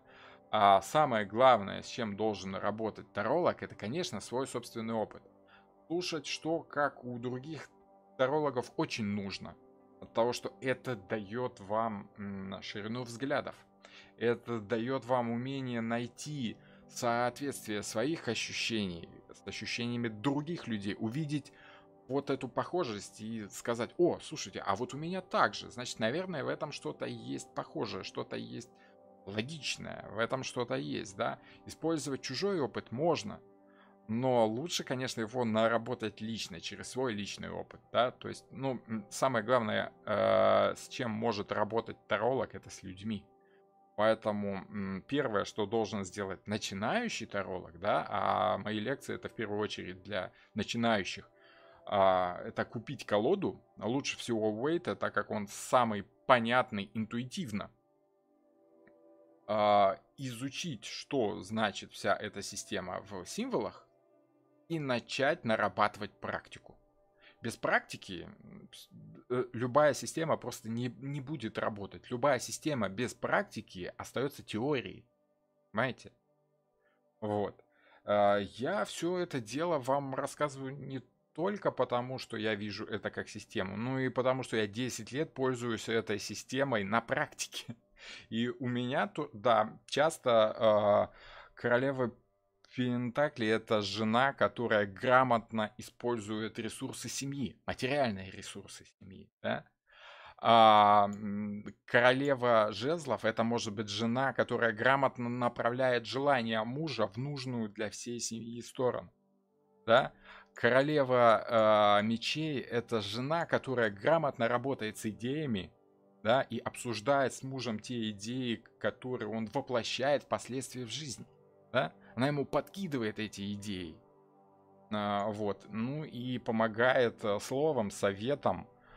А королева кубков — это женщина, которая жена, да, которая поддерживает мужа в горе и в радости, да. Если он приходит с работы уставший, она его успокаивает, она его выслушивает, она может ему посочувствовать.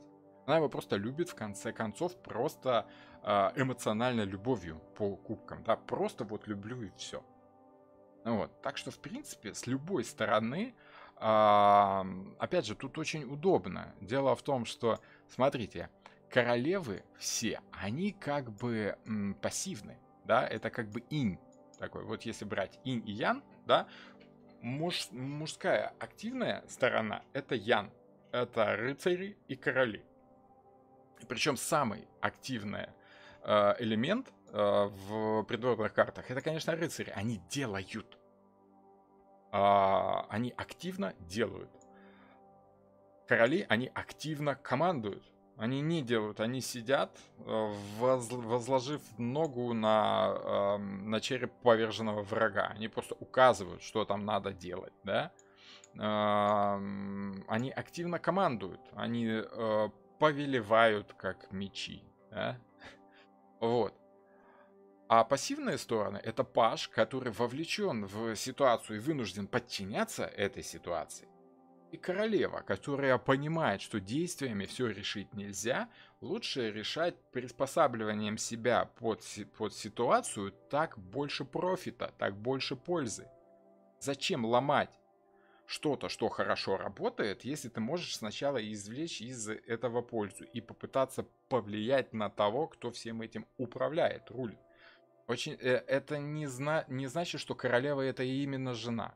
В какой-то ситуации, да, королем мечей может быть жена, которая, допустим, хорошо разбирается в том, как борщ варить. Она обладает правильной информацией о том, как правильно варить борщ. Поэтому мужчина на кухне, да, вот с правильной женой, хозяйкой, да, он будет выполнять роль королевы, от того, что он может кушать то, что ему дают, и высказывать свои пожелания. Ты так вкусно варишь свой борщ, а не могла бы ты завтра испечь нам ну, допустим, пирог с рыбой, да, ты так здорово печешь пирог с рыбой, вот дать идею, да, проявить желание, которое жена, как хозяйка положения, ну, опять же, я беру такие очень утрированные образы, да, из средневековья, да, вот жена, она хозяйка, она управляющая, она король на кухне, не королева. Мужчина на кухне королева, да, а король на кухне женщина. Она решает, что и как по итогу будет. А муж имеет право только высказать робкую надежду. Дети вообще ничего не решают. Сказано ешь, значит ешь. А это полезно, значит надо кушать. Все. Вот. Старший ребенок может сказать, ну сколько уже можно эту кашу есть, мне уже 15 лет, дайте мне там мясо кусок там или еще что-нибудь такое, да. Что может проявить и инициативу. Младший должен кушать свою кашу и не выпендриваться. Вот такие дела пироги. А я слышал, что королева кубков это любовница, а королева мечей это вдова или одинокая женщина. Это частные случаи. Да, вполне, может быть. Королева кубков это не столько любовница. Королева кубков это женщина, которую любят. Любить могут как жену, так и любовницу. Поэтому в раскладах, смотрите, королева кубков – жена, которую любят на самом деле. Королева мечей – жена, которая законная жена по всем бумагам, по всем идеям, да? Королева пентаклей – жена, которая обладает частью имущества в семье, да?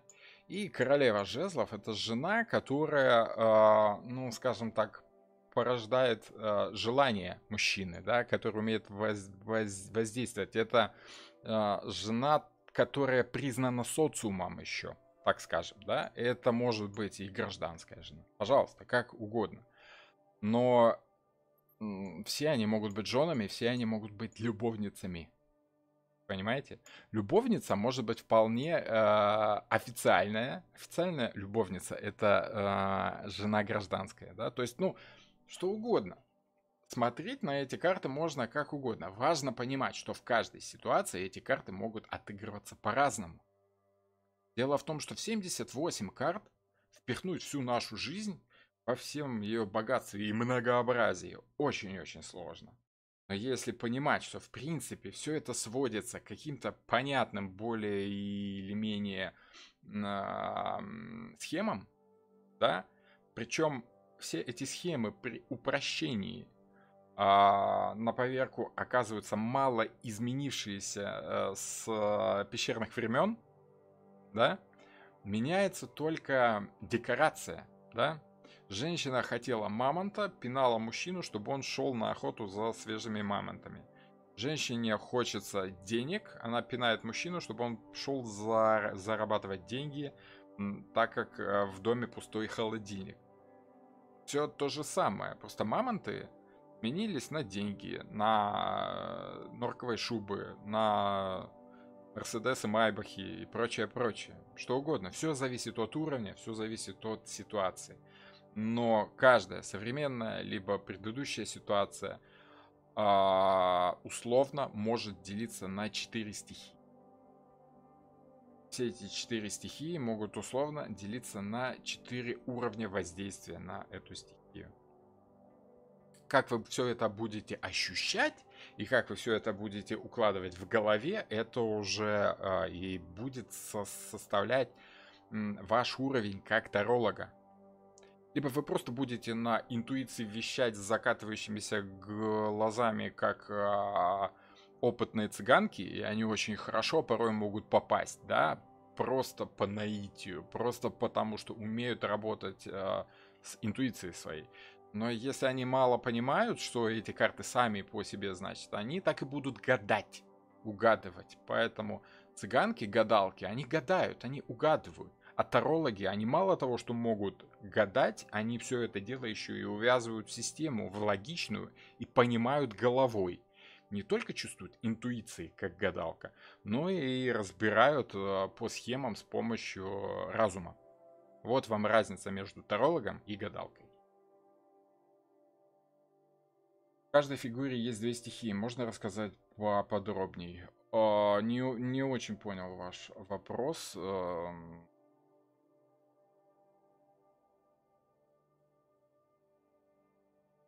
каждой фигуре есть две стихии. Смотрите, во-первых, важно понимать, что есть активные. Это огонь и воздух. Да? Это жезлы и мечи. Это активная половина стихий. И земля и вода. Пентакли и кубки. Это пассивная стихия. Инь и ян. Мужское и женское. Воздействие и восприятие. Вот. Это алхимия. Ну как алхимия? Это алхимия, это астрология, это основы стихии. Это ну просто база, которую нужно знать человеку, который хочет понимать, что значит карты, а не просто вспоминать, что он прочитал в книжке, что вот карта, одна карта значит это и это. 5 разных значений, если их просто запомнить, то можно работать с помощью этой карты. Важно понимать, как эти значения, что в них есть общего, что является сутью, глубинной сутью этой карты, да? И как эта суть проявляется в данной конкретной ситуации.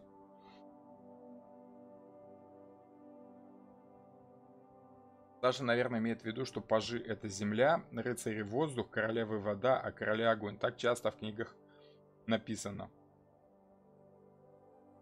Я бы сказал, что пажи — это земля либо вода, а королевы — это вода. Ну, в принципе, да, пажи — земля, королева — вода, рыцари — воздух, а короли — огонь.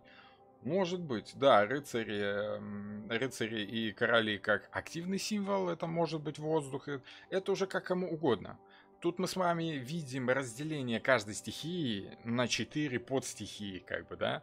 Можно так делать, но мне кажется, это уже плодить сущности, да, то есть в принципе, если мы с вами видим, что тут есть четкая иерархия, то у нас возникает вопрос, зачем делить стихию, где есть ниспадающая либо возрастающая иерархия, зачем ставить одну стихию в более слабую позицию, а какую-то в более сильную. Чем вода слабее огня, допустим, от чего огонь всегда король? Тут дискриминация других стихий идет, да? Стихии, они как бы в равной мере присутствуют в жизни каждого человека, понимаете? И по астрологии и по алхимии важно стремиться в центр. Важно совмещать баланс всех этих стихий в себе. Важно чувствовать, что ты физическое тело, которая управляется и направляется эмоциями, желаниями и разумом. И взаимодействие всех этих 4 стихий должно происходить в равной сбалансированной форме. Как-то так. Нет, вы не поняли.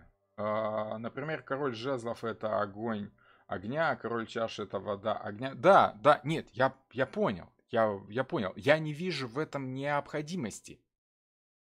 Дело в том, что, еще раз, зачем плодить сущности? Зачем усложнять то, что, в принципе, и так понятно? Дело в том, что сами по себе придворные карты носят в себе идею уровня. Паш — это низший уровень, рыцарь более высокий, королева еще выше, и король, он там сидит вообще сверху. Зачем вот это огонь огня, да? Если вы чувствуете, что такое король мечей, да, это человек, который активно работает своими идеями. Король огня, король жезлов — это человек, который активно работает своими желаниями, создает просто это все дело, да? Зачем это вот огонь огня, вода воды, и вот это вот все? Зачем? Зачем лишнее? Ну, это из этой формулы и берется. Да, оно может браться, но может и не браться. Зачем нам вспоминать, как огонь воздействует с водой, чтобы понимать, что там у нас Ну, вот пажи земля, да, вот, например, паш огня, да, по вашей стихии, это огненная земля. Может быть, да. Но если вы понимаете, что Паш это в принципе человек, вовлеченный в ситуацию, да, вынужденный действовать, так, то это такая вот, ну, это огонь. Ну, если вы не очень стихии чувствуете, да, то зачем вам это надо? Если хорошо чувствуете, то я не очень понимаю, зачем вот совмещать стихии и стихию, усложнять, если мы просто по интуиции, по символике знаем, что Паш это зависимый человек от ситуации. Все. Это как бы это просто проще. Вот. А иерархия, она должна быть, потому как, ну, все у нас происходит из взаимодействия иерархии и сетевой системы, да? Мир, где все равны, и мир, где кто-то главный. Вот из этих двух крайностей и происходит вот взаимодействие всего, что происходит у нас в мире. Я изучал фигурные карты в русской школе Гермополь, где подробно разбирается как раз и эта схема. Пожалуйста. Разбирается? Ну, хорошо, хорошо. И что? Что из этого? Мне кажется, эта система проще. Понять, кто под кем ходит, да, кто над кем главный, кто как воздействует на ситуацию, по-моему, гораздо проще в любой ситуации разобраться и понять, кто здесь главный, а кто подчиняется, да. Ну, к примеру, человек устраивается на работу, и выпадает ему карта королева Пентаклей, да, при вопросе, что там у меня будет на совещании. Кто такая королева Пентаклей? Ну, допустим, если взять это женщина, которая заинтересована в увеличении количества денег на фирме. Да, это может быть бухгалтер, либо главный бухгалтер. Вот и все, да. Либо это человек, который может быть заинтересован в увеличении количества материала на фирме, работников на фирме, да. Либо в приобретении опыта, в увеличении чего-то, да. Зачем вот это вот так, огонь, земля и прочее? Тут карты Таро чем и хороши, тем, что они визуально образные, понимаете? В них не обязательно вносить символику стихий. Она там может быть, она там может присутствовать, просто чтобы оттенять, чтобы делать это еще ярче. Но сам смысл придворных карт именно в этой иерархии. Почему не сделать все фигуры равными и не писать? Это огонь огня, это земля огня, это воздух огня, это как бы вода огня, да? И все. Нет, тут фигуры с определенными ролями. Пажи, рыцари, королевы и короли. Там отчетливо просматривается социальная лестница. Понимаете? А там, где есть лестница, там не может быть равенства стихий. Поэтому эта идея, что можно разделить каждую стихию на 4 подстихии, она очень соблазнительна, если тебе хочется поломать голову. Но если тебе хочется сделать свою работу, упростить все это до нормального, простого ответа, который ты можешь передать человеку, то незачем объяснять человеку, что там у тебя там будет огонь земли и прочее, прочее. Гораздо проще сказать, что ты будешь либо с бухгалтером разговаривать, либо с главным бухгалтером. Нужно по поводу денег пообщаться, там будет по поводу своего опыта и прочее, прочее, прочее. Человек так проще поймет.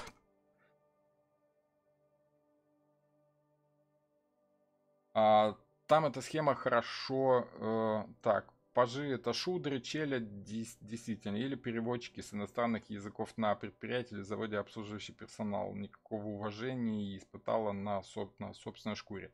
Это частный случай. Пажи это могут быть люди, которые очень хорошо работают с материалом. Не обязательно переводчики. Шудры, на шудрах все стоит, держится, да. Ну да, и это могут быть шудры, пожалуйста. Если вы, особенно эта тема особенно близка к русской школе Таро, да, с Савченко, я так думаю. Там он очень любит себя считать этим самым шатрием. Там у него раньше была то ли Таро шатрев, то ли школа шатрев, что-то такое. Он там прям шатри, воины мы такие вот все. Ну да, это его стихия, это как бы работа знаниями, это сила знаний. Да, он в самом деле к шатри. Но не обязательно это все сводить именно к тому, что таролог должен быть кшатрием и думать только головой. Потому что кшатри, они обрабатывают информацию, они воздействуют этой инфой, да. А по сути, работа таролога это еще и брахманы, да, это работа с эмоциями, это работа с духовными идеями. Вот. Не только кшатрии рулят этим миром, как бы рулят вообще брахманы. Так-то. Там эта схема хорошо срабатывала на психологические характеристики людей. Так психологические характеристики людей очень легко разделить на 4 стихии, и оно все здорово делится, оно все работает, и вот все эти холерики, сангвиники, флегматики и меланхолики, это, ну, если вам нравится эта система, можно в психологию идти, пожалуйста. Но, как бы, в таком случае вам проще взять какое-нибудь психологическое таро, да, и просто записывать и запоминать. Эта карта значит это. А Таро Уэйта — это в первую очередь работа с символикой, работа с визуальными символами. Как и в принципе сама суть Таро, за счет чего Таро Уэйта стало таким популярным и самым распространенным. За счет того, что Артур Эдвард Уэйт очень хорошо понял основную идею Таро. Это работа с символами, с визуальными символами. И воздействие этих символов на интуицию. Поэтому эта колода самая рабочая. Поэтому вот с нее там все и рисуют. А остальные от того, что эта символика, она хороша в своей простоте. Просто нарисован слуга, рыцарь, королева, король. И все понимают, кто на каком месте находится, как человек воздействует на ситуацию. Так что вот тут как раз эту простую схему, эту простую, понятную визуально даже детям иерархию не нужно усложнять и перегружать ощущениями стихий, деление одной стихии на 4 подстихии и прочее, прочее. Кшатри, шудри, там это вот все. Зачем, если можно просто? Вот, раз, два, три, четыре. 4 ступеньки, 4 уровня. Все. Меня поразило, что на королеве мечей бабочка. Бабочка никогда не замечала, как интересно. Да, бабочка — это как символ стремления к разумной жизни. Не просто к животному существованию, как вот гусеница кушает там, да, а перерождение в коконе, символическая смерть, из которой рождается бабочка потом. В 1910 году, это год издания колоды, эти идеи прям были очень такие вот. Это сейчас нам эти идеи, ну да, нормально. А 100 лет назад эти идеи были такие прогрессивными, и ну за счет чего там масоны, да, активно эти идеи использовали, у них тоже стремление к высшему, стремление к ну как это, к возрастанию человека над собой, к превалированию разумного, воздушного, да, над телесным. Вот такие дела, пироги. Для Уэйта, в принципе, вот эта масть очень хороша тем, что он как весы, мне так помнится, он был именно вот за работу визуального контента над эмоциональным. Но у него получилась очень такая водно-воздушная колода, да, эмоционально визуальная, очень, очень хорошая колода, ну, очень рабочая. Вот такие дела, пироги. Хорошо, 2 часа будем заканчивать. Значит, дальше мы будем с вами разбирать каждую карту по отдельности. Я так рассчитываю, что я буду это выпускать в виде отдельных видео под каждую карту, где буду давать практические значения, разные практические значения каждой карты. И свои, и чужие. Особенно буду выделять свои, так как, ну, все-таки опыт он есть, и что, им нужно делиться. Вот. Так что будет еще целая серия 78 видео. Не волнуйтесь, еще будет много интересно. Ну и Монару. Буду я еще брать Монару. Там можно без системы, там можно просто каждую карту по Монаре рассказывать, так как вся символика на Монаре пропечатана в виде астрологических символов. Вот такие дела пироги. А вы не хотели написать свою книгу? Нет, не хочу. Это будет нудная, скучная, занудная книжка. И это долго, и как-то так. Современные, ну, наши времена требуют, современные проблемы требуют современных способов решений, да, этих проблем. Поэтому, если есть YouTube, если можно просто вот выдавать свою инфу в такой форме, мне проще и интересней. Так, а вы сами себе гадаете? Иногда. На такие вопросы я, наверное, вообще сделаю отдельное видео, куда поотвечаю вот на все те вопросы, которые мне приходили вот за время этих лекций именно в личном плане. Кто я, что я, как я, где я и вообще зачем все это надо. Вот, добренько. Всем спасибо за внимание. До новых волнующих встреч. Скоро будет продолжение. Всем пока.